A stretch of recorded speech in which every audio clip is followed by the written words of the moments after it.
Hey there, it's Lowell Weil Jr. I just got back from our annual Fellows Retreat, which was a great experience. Every year we get together with our former fellows and we talk about kind of what's happening in the world. We do some academic, we do some social, and just some really good conversation that comes from these phenomenal men and women who have spent time with us and are doing their own things in their careers. We were talking about a whole host of different things, but a conversation came up during the weekend that I thought was really interesting. Many of us had recently watched the docudrama called Dopesick. It's on HULU TV, and I know everybody doesn't have HULU, but Dopesick is this multi-episode series about Oxycontin and Purdue Pharmaceuticals and how they brought Oxycontin into the world and how it became a big problem with addiction and things like that.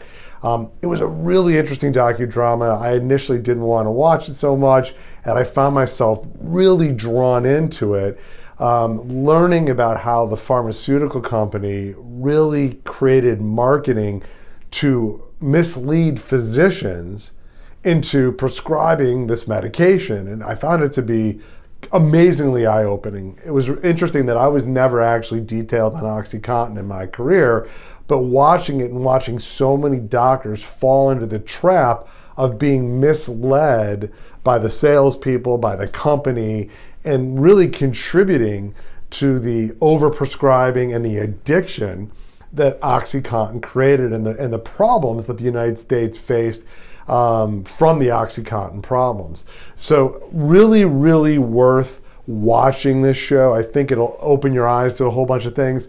What I found a little troubling is even though I've never been detailed on Oxycontin, I've certainly been detailed in a certain way, the way that the sales reps were talking in this show, that they've talked to me in other areas of prescribing or industry or whatever that was.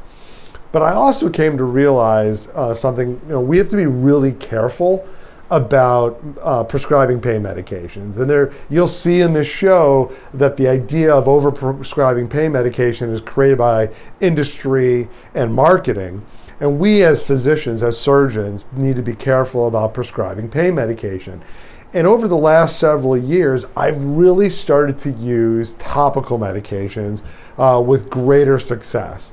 I saw a phenomenal lecture about 6 months ago from one of my former fellows, Richard Schilling, who had looked at the international research on topical medications, compounded topical medications that incorporate pain medication, anti-inflammatories, gabapentin, and how it reduced the need of narcotics really dramatically in peer-reviewed journals and research. And so I really have started to use more and more topical compounded pain creams, and my patients, by and large, really, really like it. It's not particularly expensive.